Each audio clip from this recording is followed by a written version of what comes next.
Atos 9. Saulo, respirando ainda ameaças e morte contra os discípulos do Senhor, dirigiu-se ao sumo sacerdote e lhe pediu cartas para as sinagogas de Damasco, a fim de que, caso achasse alguns que eram do caminho, assim homens como mulheres, os levasse presos para Jerusalém. Seguindo ele estrada fora, ao aproximar-se de Damasco, subitamente uma luz do céu brilhou ao seu redor, e, caindo por terra, ouviu uma voz que lhe dizia: Saulo, Saulo, por que me persegues? Ele perguntou: Quem és tu, Senhor? E a resposta foi: Eu sou Jesus, a quem tu persegues. Mas levanta-te e entra na cidade, onde te dirão o que te convém fazer. Os seus companheiros de viagem pararam emudecidos, ouvindo a voz, não vendo contudo ninguém. Então se levantou Saulo da terra e, abrindo os olhos, nada podia ver. E, guiando-o pela mão, levaram-no para Damasco. Esteve 3 dias sem ver, durante os quais nada comeu nem bebeu. Ora, havia em Damasco um discípulo chamado Ananias. Disse-lhe o Senhor numa visão: Ananias. Ao que respondeu: Eis-me aqui, Senhor. Então o Senhor lhe ordenou: Dispõe-te e vai à rua que se chama Direita. E na casa de Judas procura por Saulo, apelidado de Tarso. Pois ele está orando e viu entrar um homem chamado Ananias, e impor-lhe as mãos para que recuperasse a vista. Ananias, porém, respondeu: Senhor, de muitos tenho ouvido a respeito desse homem.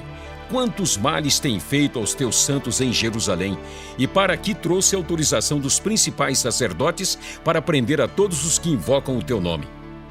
Mas o Senhor lhe disse: Vai, porque este é para mim um instrumento escolhido para levar o meu nome perante os gentios e reis, bem como perante os filhos de Israel. Pois eu lhe mostrarei quanto lhe importa sofrer pelo meu nome. Então Ananias foi e, entrando na casa, impôs sobre ele as mãos, dizendo: Saulo, irmão, o Senhor me enviou a saber, o próprio Jesus que te apareceu no caminho por onde vinhas, para que recuperes a vista e fiques cheio do Espírito Santo.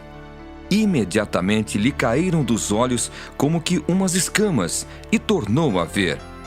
A seguir, levantou-se e foi batizado. E depois de ter se alimentado, sentiu-se fortalecido. Então permaneceu em Damasco alguns dias com os discípulos. E logo pregava nas sinagogas a Jesus, afirmando que este é o Filho de Deus. Ora, todos os que o ouviam estavam atônitos e diziam: Não é este o que exterminava em Jerusalém os que invocavam o nome de Jesus? E para aqui veio precisamente com o fim de os levar amarrados aos principais sacerdotes? Saulo, porém, mais e mais se fortalecia e confundia os judeus que moravam em Damasco, demonstrando que Jesus é o Cristo. Decorridos muitos dias, os judeus deliberaram entre si tirar-lhe a vida. Porém, o plano deles chegou ao conhecimento de Saulo. Dia e noite guardavam também as portas para o matarem. Mas os seus discípulos tomaram-no de noite e, colocando-o num cesto, desceram-no pela muralha. Tendo chegado a Jerusalém, procurou juntar-se com os discípulos. Todos, porém, o temiam, não acreditando que ele fosse discípulo. Mas Barnabé, tomando-o consigo, levou-o aos apóstolos e contou-lhes como ele vira o Senhor no caminho e que este lhe falara, e como em Damasco pregara ousadamente em nome de Jesus. Estava com eles em Jerusalém, entrando e saindo, pregando ousadamente em nome do Senhor. Falava e discutia com os helenistas, mas eles procuravam tirar-lhe a vida. Tendo, porém, isto chegado ao conhecimento dos irmãos, levaram-no até Cesareia e dali o enviaram para Tarso. A igreja, na verdade, tinha paz por toda a Judéia, Galiléia e Samaria, edificando-se e caminhando no temor do Senhor e no conforto do Espírito Santo, crescia em número. Passando Pedro por toda parte, desceu também aos santos que habitavam em Lida. Encontrou ali certo homem chamado Enéias, que havia 8 anos jazia de cama, pois era paralítico. Disse-lhe Pedro: Enéias, Jesus Cristo te cura. Levanta-te e arruma o teu leito. Ele imediatamente se levantou. Viram-no todos os habitantes de Lida e Sarona, os quais se converteram ao Senhor. Havia em Jope uma discípula por nome Tabita, nome este que, traduzido, quer dizer Dorcas. Era ela notável pelas boas obras e esmolas que fazia. Ora, aconteceu naqueles dias que ela adoeceu e veio a morrer. E depois de a lavarem, puseram-na no cenáculo.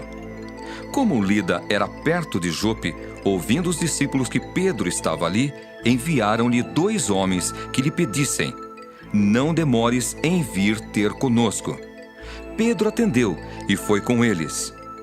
Tendo chegado, conduziram-no para o cenáculo, e todas as viúvas o cercaram, chorando e mostrando-lhe túnicas e vestidos que Dorcas fizera enquanto estava com elas.